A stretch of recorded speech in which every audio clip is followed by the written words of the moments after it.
Je m'appelle Nicolas, j'ai 49 ans, je suis aumônier militaire depuis 99, je suis marié depuis 20 ans et je suis papa de 2 adolescentes. Voilà.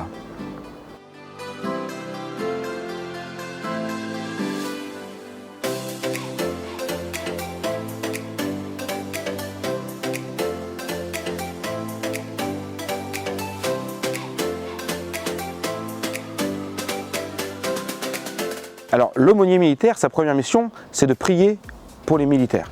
On les accompagne, on vit avec eux, on prie pour eux, on prie avec eux. Et notre première mission, c'est une mission d'église, une mission de prière et une mission d'accompagnement. Donc, dans ma mission quotidienne auprès des militaires, eh bien, je vis avec eux, je suis le plus présent possible. Si on veut que les militaires viennent vers nous et nous demandent des choses, eh bien, il faut qu'ils nous connaissent. Et moi, je tourne sur 4 départements. Et en tournant sur 4 départements, eh bien, forcément, le territoire est très grand. Et on fait beaucoup de kilomètres pour être au plus près des militaires et pour les rencontrer. Et une fois qu'on les a rencontrés, qu'on les connaît, qu'il y a un lien amical qui s'est créé, un vrai lien, eh bien, effectivement, ils nous demandent des préparations de mariage, de baptême.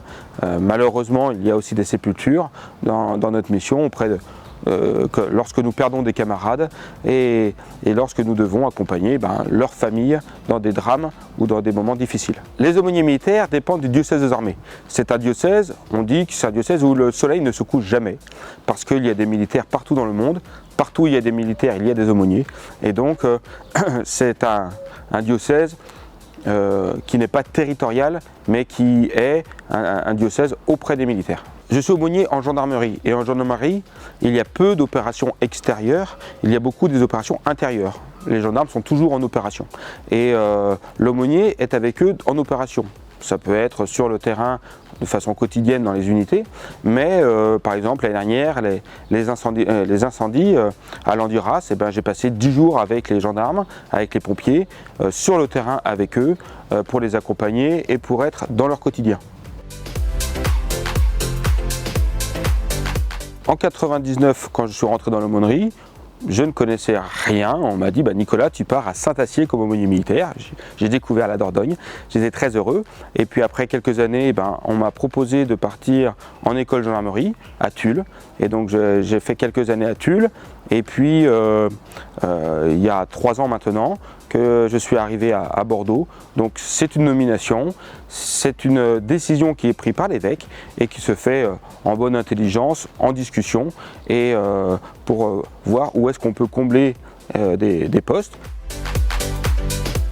Il n'y a pas vraiment de journée type, parce que la journée type, ça voudrait dire qu'il n'y a pas d'imprévisible. Or, la vie de l'aumônier est vraiment dans l'imprévisible.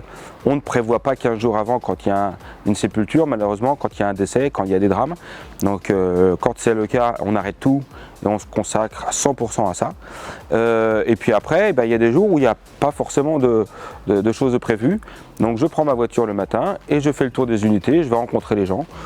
Je bois 10 cafés dans la matinée, ce qui n'est pas forcément bon pour mon cœur, mais ça fait du bien de rencontrer les gens, d'aller vers eux et de se faire connaître. Voilà. Le ministère de l'aumônier est vraiment un ministère de la rencontre. Et évidemment, sans prosélytisme, on va vers les gens de façon gratuite. Et on va les rencontrer dans l'amitié, dans la rencontre. Et une fois qu'on est connu, c'est à ce moment-là que les gens vont vers nous, nous demandent. Et je ne parle jamais de la foi le premier, et en n'en parlant jamais le premier, j'en parle toute la journée. Parce que les gens, justement, sont toujours intrigués, et c'est à ce moment-là qu'ils posent plein de questions sur la foi, sur la rencontre, sur leur vie.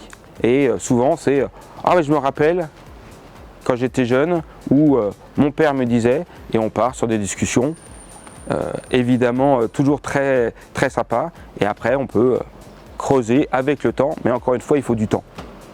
Et le ministère de l'aumônier, c'est vraiment un ministère de la rencontre et du temps. Dans l'aumônerie militaire, on a cette chance de travailler en interculte.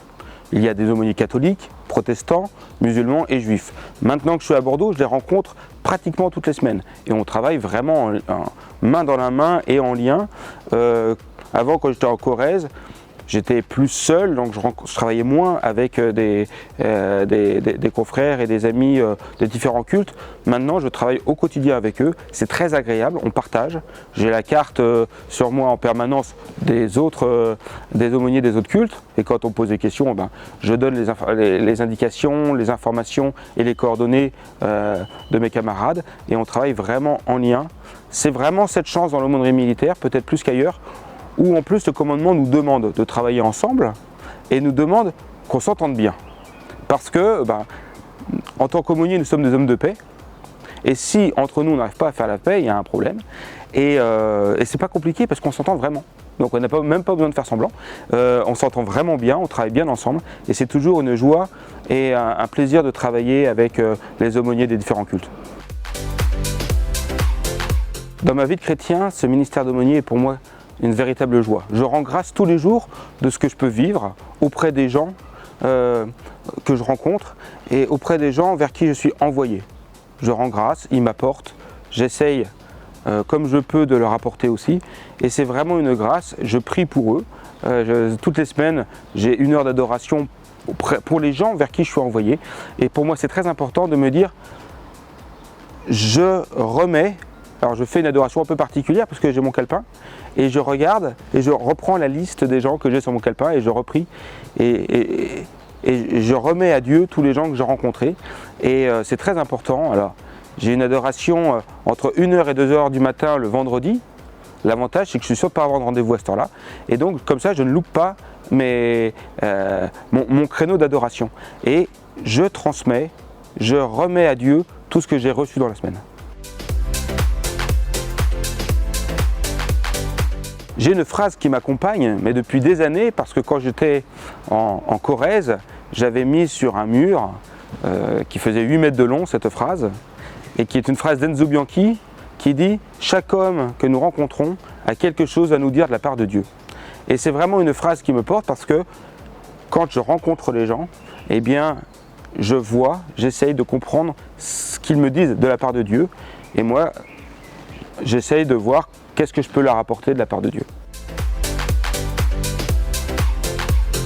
Si vous voulez devenir aumônier militaire, rien de plus simple. Envoyez votre candidature au diocèse aux armées, suivant votre formation, vos qualifications, eh bien, vous pourrez peut-être être retenu pour avoir un poste aussi bien d'aumônier militaire ou de réserviste.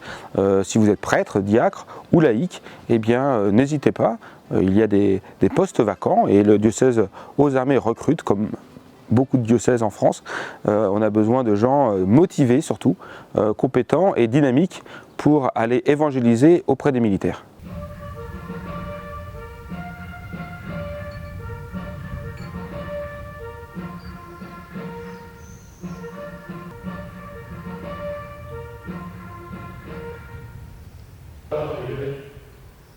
Contre nous de la tyrannie, l'étendard sans